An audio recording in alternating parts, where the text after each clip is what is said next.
존경하는 국민 여러분, 해외 동포 여러분, 문희상 국회의장님과 선배 동료 의원 여러분, 이낙연 국무총리님과 국무위원 여러분, 바른미래당 원내대표 오신환입니다. 들리십니까? 들어보세요. 국민들의 힘들어하는 절박한 목소리를 보이시나요? 보세요. 국민들의 고단하고 애틋한 저 눈빛을 말해보세요. 우리는 왜 정치를 하나요? 문제는 정치다. 문제는 경제다. 해법은 정치다라는 말이 있습니다. 무너지는 경제를 살리고 민생을 지켜내는 일은 정치가 최우선적으로 감당해야 할 책무입니다. 아무리 정치인들 사이에 이해관계가 첨예하게 대립하고 정당 간의 갈등이 격화된다 해도 국민에 대한 책임까지 내던지는 일만은 없어야 합니다. 그런 의미에서 2달이 넘는 기간 동안 이어져 온 국회 파행은 그 어떤 변명으로도 국민의 이해를 구하기 어려운 잘못입니다. 누가 더 잘못했는지 따지기 이전에 정치인 모두가 자성해야 하는 문제입니다. 국민 여러분, 송구스럽습니다. 저부터 반성하겠습니다. 너무나 죄송합니다. 다시는 이런 일이 벌어지지 않도록 각별히 유념하겠습니다. 남에게 상처를 주고 남을 끌어내려서 이득을 취하는 마이너스 정치가 가장 큰 문제라고 생각합니다. 국민을 위해 보다 나은 정책을 내놓고 진정성 있는 실천으로 경쟁하는 공존과 합의의 플러스 정치를 하겠습니다. 경제를 살리고 민생을 지켜내야 하는 정치 본연의 책무를 단 한순간도 잊지 않겠습니다. 존경하는 국민 여러분, 나라 안팎으로 경제 상황이 심상치 않습니다. 기업들의 투자가 크게 줄어들고 있습니다. 여의치 않은 시장 상황과 높은 규제 장벽을 호소하며 해외 이전을 고민하는 기업들이 늘어나고 있습니다. 우리 경제를 지탱해온 수출마저도 빨간 신호등이 들어온 지 오래입니다. 자영업 몰락은 이제 더 이상 새로운 뉴스가 아닙니다.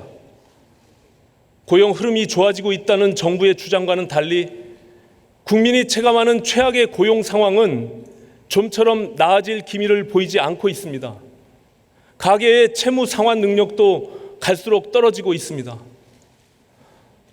이런 와중에 우리 경제를 둘러싼 대외 여건도 악화 일로를 걷고 있습니다. 미중 무역 분쟁이 장기전 양상에 접어든 가운데 일본이 우리나라에 대한 수출 규제를 강화하고 나섰습니다. 반도체 등 우리의 수출 주력 품목을 만드는데 꼭 필요한 핵심 소재 수급을 어렵게 만드는 경제 보복을 가해온 것입니다. 일본의 경제 보복은 즉각 철회돼야 합니다. 외교적으로 해결할 과거사 문제를 빌미로 경제 보복을 가해오는 일은 결코 용납할 수 없는 일입니다. 그러나 일본의 보복이 없었어도 반도체, 디스플레이, 무선통신 기기 등 핵심 산업의 하반기 수출 전망은 이미 어두운 상황이었습니다. 수출과 내수가 동시에 하강 곡선을 그리며 장기 침체의 조짐을 보이는데도 대통령이 앞장서서 경제가 성공으로 가고 있다고 엉뚱한 소리를 하는데 경제 상황이 대체 어떻게 좋아질 수 있겠습니까? 이처럼 나쁜 경제 상황에 대외 여건 악화라는 악재까지 겹치면서 우리 경제는 점점 더 깊은 수렁에 빠져들게 된 것입니다. 남북 관계나 북미 관계 못지않게 한일 관계도 중요하다고 그토록 지적했음에도 외교적 해결 대신 강경 대응으로 일관하다 경제 보복이라는 최악의 상황을 초래했습니다. 국민들 먹고 사는 문제를 비롯해서 마치 노후한 상소간이 파열하듯 곳곳에서 균열을 일으키고 있는 국정 전반의 문제들을 다시금 되돌아봐야 합니다. 존경하는 국민 여러분, 바른미래당과 저는 경제가 성공으로 가고 있다는 문재인 대통령의 안이한 경제 인식에 결코 동의할 수 없습니다. 올해 1분기 우리 경제는 마이너스 성장을 하며 OECD 국가 중 꼴찌를 기록했습니다. 1분기 GDP 성장률 마이너스 0.4%는 세계 금융위기가 불어닥쳤던 2008년 이후 10년 만의 최저치입니다. 마이너스 성장을 하고 세계 꼴찌를 하는 경제가 어떻게 성공하는 경제일 수 있겠습니까? 문재인 대통령이 진정으로 어려운 경제를 살리고 싶다면 망해가는 경제를 성공하고 있다고 우길 일이 아니라 그동안의 경제 실책을 솔직하게 인정하고 합당한 대책을 마련하기 위해 여야 모두의 지혜를 구해야 합니다. 문재인의 소득주도 성장론은 아무리 좋게 말해도 분배를 개선하는 대책이지 경제 성장을 위한 정책이 아닙니다. 최저임금을 대책도 없이 올리고 열심히 세금을 걷어서 밑도 끝도 없이 재정을 쏟아 붓는다고 경제 성장이 이루어지는 것이 아닙니다. 경제 성장은 우리 국민과 기업이 더 많은 재화와 서비스를 생산해서 더 많은 부가가치를 창출할 때 비로소 이루어지는 것입니다. 오늘날 우리 눈앞에 펼쳐지고 있는 한국 경제의 총체적인 난국은 이처럼 근본 개념부터 잘못된 엉터리 성장론을 고집한 결과로 빚어진 참사입니다. 정부는 지난 2년간 소득주도 성장을 한다고 야단 법석을 떨었지만 오히려 국민 소득은 줄어들었습니다. 1분기 실질 국민 총소득 GNI가 전기 대비 0.3% 감소했습니다. 국민이 실제 쓸 수 있는 국민 총처분 가능 소득 또한 1.4% 하락했습니다. 국민의 지출 여력을 가늠할 수 있는 저축률 역시 2012년도 이후 6년 4개월 만에 최저치를 기록했습니다. 우리 경제는 지금 소득주도 성장을 하고 있는 것이 아니라 소득도 성장도 뒷걸음질 치는 퇴행을 겪고 있는 것입니다. 그런데도 문재인 정부는 현실을 직시하고 근본적인 대책을 세우는 대신 시시각각 다가오는 우리 경제의 위기를 일시적인 현상으로 치부하며 하반기에는 경제 사정이 나아질 것이란 근거 없는 낙관론으로 사태를 더욱 암울하게 만들고 있습니다. 그 결과 미중 무역 분쟁에 이어 한일 관계까지 악화되면서 수출 전선은 먹구름이 가득하고 국민들의 소비 심리마저 얼어붙으며 경제는 점점 더 미국을 향하게 되었습니다. 문재인 정부가 얼마나 무책임한 자세로 경제 상황을 대처해 왔는지는 경제 지표를 대하는 정부의 태도에서도 확인됩니다. 지난 5월 23일 정부는 1분기 소득 부문 가계 동향 조사 결과를 발표했습니다. 한마디로 저소득층을 죽음으로 내모는 소득주도 성장의 문제가 여지없이 드러났습니다. 소득 최하위 20% 계층의 평균 소득이 5분기 연속 감소했습니다. 단순히 소득이 줄어든 것만이 문제가 아니라 내용을 들여다보면 더 큰 한숨이 나옵니다. 최하위 계층의 근로소득이 무려 14.5%나 줄어든 것입니다. 최저임금 인상으로 소득 최하위 계층 상당수가 일자리를 잃거나 근로시간이 줄어들면서 소득이 감소했다는 사실이 분명히 확인된 것입니다. 자영업자의 어려움도 여실히 드러났습니다. 전체 가구의 월평균 사업소득이 2분기 연속 줄면서 89만 2천 원으로 조사됐습니다. 반면 늘어난 것은 정부와 지자체가 무상으로 보존하는 이전 소득입니다. 근로소득도 줄고 사업소득도 줄었지만 이전 소득만큼은 월 평균 67만 3천 원으로 14.2%가 늘어났습니다. 그야말로 경제를 망가뜨리고 재정으로 틀어막는 전형적인 악순환의 구조를 보여주고 있는 것입니다. 그런데 이 같은 결과를 두고 정부는 상하위 소득 격차가 줄어들었다면서 소득 분배 상황이 1년 전보다 개선됐다고 여론을 호도하고 있습니다. 저소득층의 소득이 비록 줄어들었지만 소득주도 성장의 결과 빈부격차는 개선됐다는 것입니다. 참으로 정직하지 못한 사실 왜곡입니다. 최하위 계층의 소득이 크게 줄어들었는데도 상하위 소득 격차가 줄어든 이유는 소득주도 성장의 결과가 아니라 경기 둔화로 대기업의 실적이 악화되면서 최상위 계층의 소득도 함께 줄었기 때문입니다.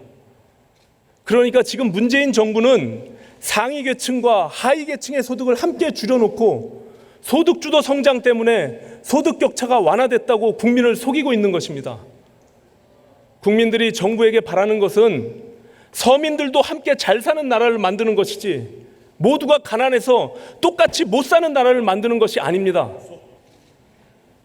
어떻게 상하위 소득이 함께 줄어든 결과를 가지고 상하위 소득 격차가 줄어들었다고 선전할 수 있습니까? 도대체 이러려고 통계청장을 바꾼 것입니까? 부끄러운 줄 아시기 바랍니다.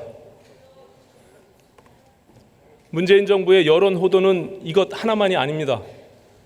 정부는 지난 6월 12일 5월 고용 동향을 발표하면서 고용률 67.1%로 통계 작성 이후 사상 최고치를 기록했다고 말했습니다.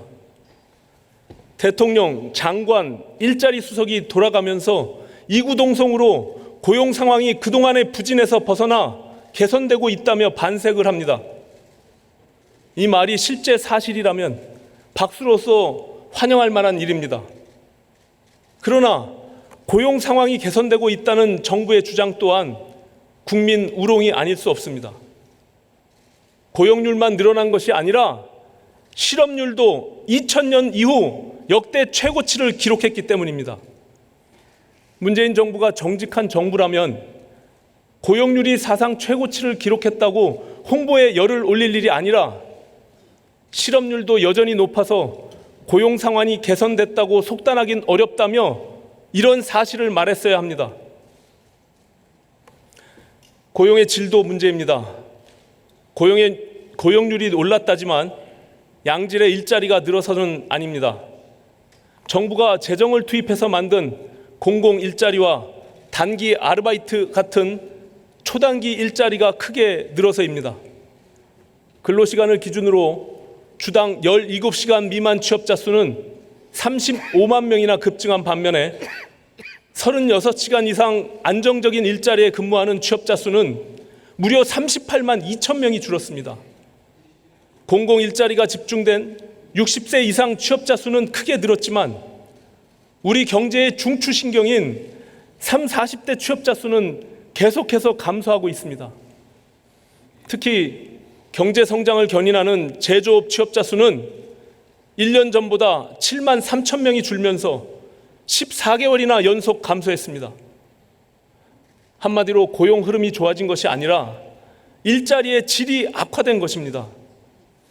그런데도 정부는 유리한 통계를 앞세워서 고용 상황이 좋아지고 있다고 국민들이 체감하는 것과는 정반대의 주장을 하고 있으니 참으로 개탄스럽습니다.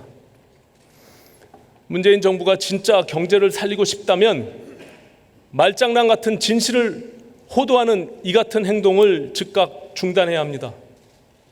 여론몰이로 경제를 살릴 수는 없습니다. 그동안 추진했던 경제 정책이 잘못됐다고 솔직하게 인정하고 지금이라도 경제 정책의 방향을 바꾸는 것만이 경제를 살리는 유일한 길입니다.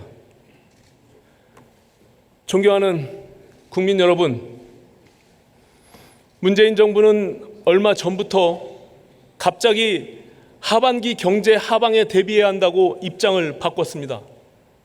그리고 왜 입장을 바꾸게 됐는지 제대로 된 설명은 없이 추가 경정 예산을 빨리 처리해야 한다는 말만 되풀이하고 있습니다. 경제가 성공으로 가고 있다는 초현실적인 주장을 하다가 추경안 처리가 빨리 안 되면 큰일이 난다고 다구치는 것은 어불성설 이율 배반이 아닐 수 없습니다. 정부가 제출한 추경 예산을 전액 집행해도 경제 성장률 상승폭은 불과 0.1%포인트라는 것이 정부 측의 계산입니다. 우리 경제 상황이 확대 재정만으로는 도무지 해결되지 않는 상태에 놓여 있기 때문입니다. 그런데도 정부가 사막의 오아시스라도 되는 양 신속한 추경안 처리를 외치는 이유는 간단합니다. 경제 살리기를 위해 뭐라도 열심히 하고 있다는 인상을 주고 싶어서입니다. 그래서 이번 추경안은 알리바이 만들기용 면피성 추경안인 것입니다. 정부가 제출한 추경안의 내용을 살펴보면 이 같은 사실을 쉽게 알 수 있습니다. 정부는 이번에 제출한 추경 예산안 중 4조 5천억 원이 경기 대응과 민생 지원을 위한 예산이고 2조 2천억 원은 재난 예방 예산이라고 주장을 합니다. 그러나 정부가 제출한 예산안 가운데 경제 살리기와 직접 관련된 예산은 전체 경제 관련 예산 중 35.6%인 1조 6천억 원에 불과합니다. 나머지 예산들은 대부분 정부의 실패한 경제 정책을 세금으로 틀어막기 위한 예산들이거나 당장 효과를 기대할 수 없는 신규 사업 등에 관한 예산입니다. 예를 들어서 국립대학 시설 확충, 공공분야 드론 조정 인력 양성, 산업단지 환경 조성 같은 사업들은 정부가 주장하는 미세먼지 재해 대책과는 관련이 없습니다. 긴급하게 재정 투입을 요하는 민생 지원 예산도 아닙니다. 이런 용도의 예산이라면 무리하게 추경을 편성할 필요 없이 지난해 국회를 통과한 무려 469조 6천억 원에 달하는 역대 최대의 예산부터 먼저 활용하는 것이 너무나 당연한 일입니다. 미집행 예산과 예비비로 긴급한 현안에 대응하고 신규 사업 등 기타 예산들은 내년도 예산안에 반영하는 것이 국민 부담은 줄이고 정책 효과를 높이는 방법입니다. 추경 예산의 조달 방식 또한 큰 문제입니다. 정부는 전체 6조 7천억 원 가운데 절반이 넘는 3조 6천억 원을 국채를 발행해서 조달하겠다는 얼토당토 않는 주장을 하고 있습니다. 그렇지 않아도 문재인 정부 들어 재정 적자가 기하급수적으로 늘어나고 있습니다. 지난 1월부터 4월까지 관리 재정 수지는 역대 최고치인 38조 8천억 원 적자를 기록했습니다. 반면 같은 기간 세수는 5천억 원이 감소했습니다. 하반기에 경제가 더 어려워지면 세수 확보 또한 더욱 어려워질 텐데 이런 상황에서 어떻게 빚을 내어 일단 쓰고 보자는 위험천만한 발상을 또다시 할 수 있는 것입니까? 바른미래당은 경제 살리기와 긴급한 민생 지원에 반드시 필요한 예산들은 정부의 요청이 없어도 꼼꼼히 챙길 것입니다. 그러나 국채를 발행해서 예산을 조달하겠다는 얼토당토하는 발상만큼은 원천적으로 봉쇄하겠습니다. 효과가 의심스러운 전시성 사업 예산들 또한 전액 삭감을 원칙으로 추경안 심의에 나서겠습니다. 존경하는 국민 여러분, 지금과 같이 잘못된 정책으로 경제를 망쳐놓고 재정을 쏟아부어 메우는 방식은 지속 가능하지 않습니다. 이 길은 한국 경제가 죽음으로 가는 길입니다. 더 늦기 전에 병 주고 약 주는 식의 엉터리 정책을 멈추고 우리 경제의 성장 잠재력을 높이는 근본적인 개혁에 나서야 합니다. IMF 외환 위기 이후 우리 경제의 근본 문제는 저성장 양극화입니다. 물론 저성장의 문제의 원인은 단순하지 않습니다. 따라서 해법 또한 단순할 수가 없습니다. 그러나 분명한 것은 기업과 국민이 재화와 서비스를 생산해서 부가가치를 생산해야 경제가 성장을 한다는 사실입니다. 저성장 기조를 극복하고 경제가 꾸준히 성장하지 않으면 양극화 문제의 해법 마련도 요원해진다는 것 역시 변치 않는 진실입니다. 그렇다면 문재인 정부가 가장 공들여 했어야 하는 일은 기업이 신성장 산업에 투자하고 국민이 새로운 도전에 나설 수 있도록 한국 경제의 체질을 개선하는 일이었습니다. 시장이 활력을 찾고 기업이 투자를 늘리고 새로운 사업에 도전하는 국민이 늘어나야 경제가 성장을 하고 일자리와 소득이 늘어나는 것 아니겠습니까? 그러나 문재인 정부는 한국 경제의 체질 개선 대신에 열심히 세금을 걷어서 열심히 현금으로 나눠주는 일에 열성을 다했습니다. 그 결과 성장 없는 분배, 성장 없는 복지에 갇힌 길 잃은 한국 경제가 된 것입니다. 경제가 성공하고 있다고 큰소리치던 문재인 정부가 지난 3일 올해 경제 성장률 목표치를 당초 2.8%에서 2.4 내지 2.5%로 낮췄습니다. 발등에 불로 떨어진 경제 상황 악화를 뒤늦게 감지한 것입니다. 그러나 정부가 내놓은 대책을 보면 눈앞이 더욱 캄캄해집니다. 정부가 경제 성장률 목표치를 낮추며 발표한 2019년 하반기 경제정책 방향은 전혀 새로운 것이 아닙니다. 기존에 실패한 경제정책 수정을 전혀 고려하지 않으면서 단순히 경기 부양을 명분으로 투자세 공제 혜택을 늘리고 재정 투입을 확대하는 재탕 삼탕의 대책에 불과합니다. 이런 대책으로는 무너진 경제를 일으켜 세울 수도 없고 단기적인 경기 침체에 대응할 수도 없습니다. 정부는 지금이라도 경제 정책의 방향을 전환해야 합니다. 시장은 시장대로, 재정은 또 재정대로 최악의 진퇴양난으로 몰아넣은 소득주도 성장론부터 반드시 폐기해야 합니다. 문재인 정부의 소득주도 성장론과 과격한 최저임금 인상은 중소기업의 어려움과 자영업의 몰락을 초래했습니다. 보호받아야 할 저소득층은 일자리를 잃고 소득이 오히려 줄어들었습니다. 이처럼 소득주도 성장론이 저성장 양극화를 더욱 심화시키고 있는 상황에서 노동계는 내년도 최저임금을 1만 원으로 인상하자는 주장을 하고 있습니다. 물가 상승률의 20배가 넘는 또다시 대폭 인상하자는 것입니다. 더 이상 노동계의 주장에 휘둘렸다가는 중소기업과 영세 자영업자의 완전한 몰락을 피할 수가 없습니다. 급격한 최저임금 인상에 따른 경제 쇼크가 다시금 일어나는 일을 반드시 막아야 합니다. 문재인 대통령이 나서기 바랍니다. 대통령이 직접 나서서 내년도 최저임금 동결을 선언할 것을 촉구합니다. 저성장 기조가 고착화된 현 상황에서 경제 회생과 일자리 창출을 위해 우리가 사활을 걸어야 하는 일은 과감한 규제 혁파와 기업의 투자를 촉진하고 신기술 창업을 활성화해서 새로운 성장 산업을 일으키는 바로 혁신 성장입니다. 규제 개혁의 속도를 높이는 일이 시급합니다. 우리나라 이웃나라 중국의 경우 기업 가치 1조 원 이상의 신기술 창업 기금, 이른바 유니콘 기업이 지난 1년간 하루에 4개꼴로 증가해서 현재 무려 202개에 달하고 있습니다. 인구수와 경제 규모의 차이를 감안한다 해도 우리와 너무나 큰 격차가 아닐 수 없습니다. 요즘 중국을 다녀오신 분들은 길거리 노점상까지 핀테크 회사들의 QR코드를 매대 위에 펼쳐놓고 장사를 하는 모습을 보셨을 겁니다. 서울 명동에서도 중국의 알리페이와 위챗페이를 받지 않으면 장사를 못하는 시대가 돼버렸습니다. 이들 중국 기업이 동아시아 간편 결제 시장을 휩쓸고 있습니다.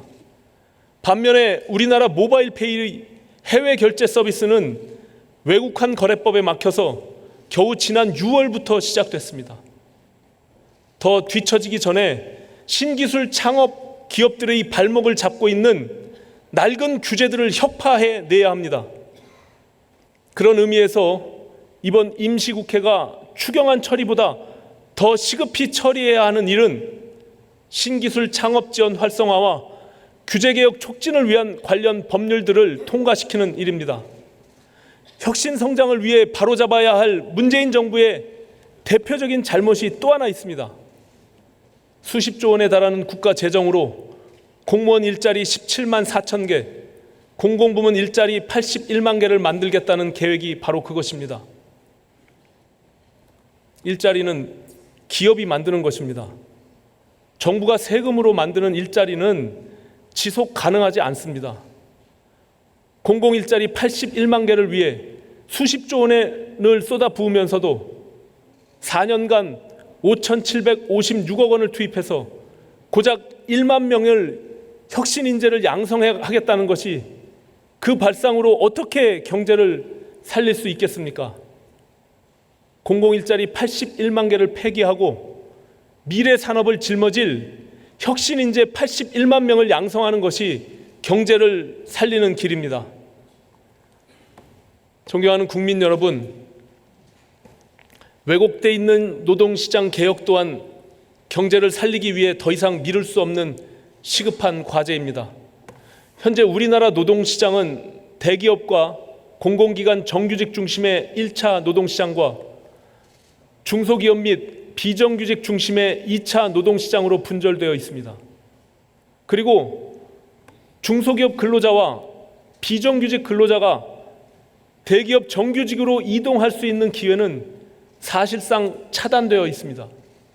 이 같은 노동시장의 이중 구조는 우리 경제의 성장 잠재력을 더욱 떨어뜨리고 청년 일자리 문제를 가중시키는 중요한 원인입니다.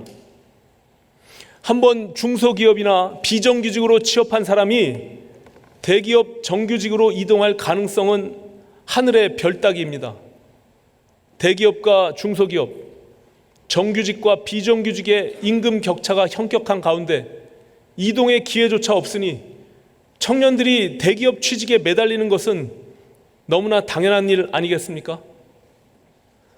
온갖 일자리 대책에도 불구하고 청년 실업이 좀처럼 줄지 않는 이유가 바로 여기에 있습니다. 노동시장의 이중 구조와 일자리 양극화를 그대로 둔 채 성장 잠재력 회복과 사회 양극화 해소를 이뤄낸다는 것은 불가능합니다. 90%에 달하는 근로자들이 저임금과 고용 불안에 평생 시달려야 하는 불평등 구조 속에서 높은 노동 생산성과 빈부격차 해소를 어떻게 기대할 수 있겠습니까? 여기서 더 늦기 전에 한국 경제의 명운을 걸고 대기업과 중소기업 근로자, 정규직과 비정규직의 사이에 격차 해소를 정책 목표로 삼아 노동시장의 유연 안정성을 높이고 사회 안전망을 강화하는 노동시장 개혁에 나서야 합니다. 그 길이 저성장 양극화를 극복하는 지름길이 될 것입니다. 공정한 경제 질서 확립으로 대기업에 의한 중소기업 착취를 막고 국가가 투입하는 임금과 복지 지원은 중소기업 근로자와 비정규직 근로자에 집중해서 대기업과 중소기업 간 처우 격차를 획기적으로 완화하는 방안이 강구돼야 합니다. 정규직과 비정규직 간 차별 해소를 위한 동일노동, 동일임금 원칙 또한 반드시 함께 확립되어야 합니다. 1차 노동시장의 해고 요건을 완화하고 시장 환경 변화에 따른 임금 조정을 가능하게 해서 중소기업과 비정규직 노동자들에게 보다 안정된 직장으로 이동할 수 있는 기회를 제공해야 합니다. 저는 이 같은 노동시장 개혁 문제를 국회 차원에서 심도 있게 논의하기 위해서 노동개혁 특별위원회 설치를 여야 각 당에 제안합니다. 노동시장 이중구조 해소 방안과 함께 ILO 핵심 협약 비준과 관련법 개정, 경제사회노동위원회와 최저임금위원회 개혁 방안 등 노동개혁을 위한 종합적인 논의가 노동개혁 특위에서 이루어질 수 있기를 기대합니다. 존경하는 국민 여러분, 경제 문제 이외에 몇 가지 다른 현안에 대해 바른미래당의 입장을 말씀드리겠습니다. 먼저 국민을 불안에 빠뜨린 데 이어 어이없는 거짓말로 국민을 우롱하고 있는 북한 어선 삼척항 정박 사건의 진상 규명 문제입니다. 북한 소형 어선 한 척이 NLL을 뚫고 내려와 삼척항에 정박을 하고 핸드폰을 빌려달라며 우리 주민들과 접촉까지 했는데도 우리 군은 전혀 감지조차 못했습니다. 만약 북한 주민이 아니라 무장 군인이 내려왔다면 어땠을까 상상만 해도 아찔한 일입니다. 문제는 여기서 끝이 아닙니다. 경계 실패의 책임을 덮기 위해 청와대와 군 수뇌부가 작당을 하여 경계에는 문제가 없었고 북한 어선은 표류로 떠내려와 삼척항 인근에서 발견된 것이라고 국민들을 속인 것입니다. 이 같은 은폐 조작 행위가 군 수뇌부의 내부 협의 아래 결정된 것이고 청와대 국가안보실 또한 국방부의 거짓말을 알고도 묵과했다는 사실이 정부 합동조사단 조사 결과 명백히 확인됐습니다. 그러나 청와대와 국방부는 누군가 거짓 브리핑은 지시했지만 은폐 조작은 없었다며 국민을 또다시 우롱하고 나섰습니다. 어떤 절도 피의자가 남의 돈을 훔치긴 했지만 도둑질은 없었다고 주장하면 절도죄가 사라지는 것입니까? 북한 어선 삼척항 정박 사건만큼은 반드시 국정조사를 실시해야 합니다. 경계 실패에 이어 은폐 조작 의혹까지 사실로 확인된 이 마당에 청와대와 국방부가 죄가 없다고 우기고 나섰는데도 국회 차원의 국정조사를 미루고 진상규명을 회피한다면 이것이야말로 국회의 직무유기입니다. 민주당에게 촉구합니다. 국회는 정부의 거수기가 아닙니다. 정부 견제는 국회가 해야 할 가장 기본적인 역할입니다. 당당하게 국정조사를 수행하여 주시기 바랍니다. 아울러 정의용 청와대 안보실장과 정경두 국방부 장관에게 요구합니다. 즉각 자진 사퇴하십시오. 여러분은 그 자리를 지키고 계실 자격이 없습니다.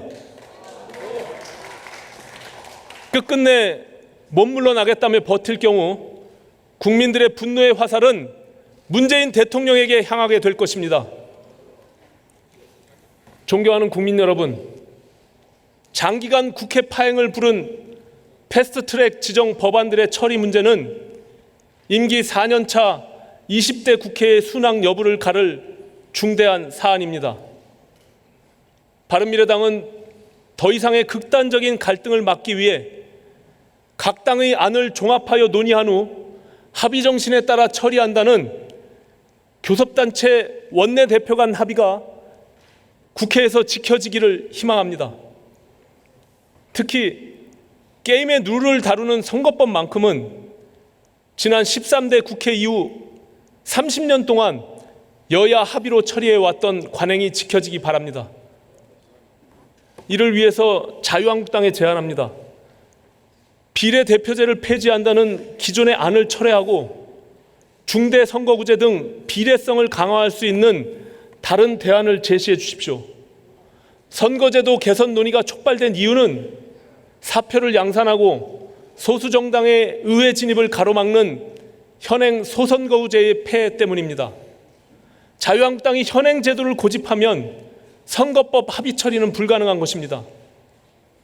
전향적인 입장 변화를 보여주실 것을 기대합니다. 선거법 패스트트랙 지정에 찬성했던 다른 정당들에게도 당부드립니다. 유사시에는 강행 처리를 불사하겠다는 위협적인 태도를 거둬주시기 바랍니다. 아무리 좋은 제도라 해도 숫자의 논리로 밀어붙이는 것은 심각한 후유증을 낳게 됩니다. 한번 힘으로 밀어붙이게 되면 다수당이 교체될 때마다 자신들에게 유리한 쪽으로 선거제도를 바꾸기 위한 소동과 분란을 피할 길이 없을 것입니다.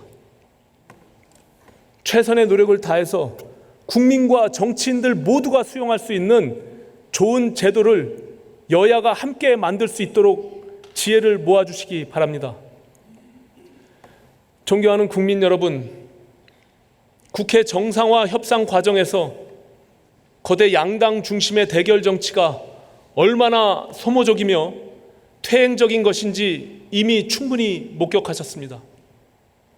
앞으로 경제와 민생을 말하면서도 실상은 당리당략을 앞세워 선거를 겨냥한 갈등 증폭에 몰입하는 양당 체제의 폐해는 반드시 극복되어야 합니다.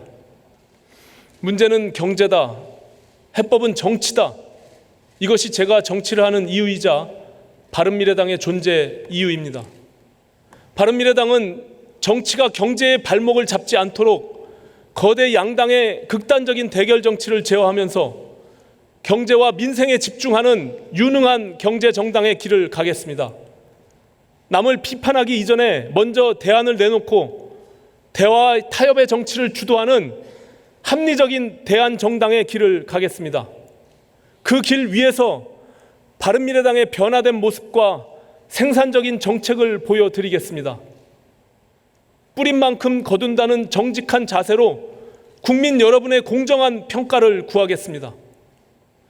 국민 여러분, 어느 당이 진정으로 국민의 편에서 경제와 민생을 지키는 정당인지 살펴봐 주시기 바랍니다. 바른미래당이 더 잘하겠습니다. 경제와 민생을 지켜내겠습니다. 끝까지 경청해 주셔서 감사합니다.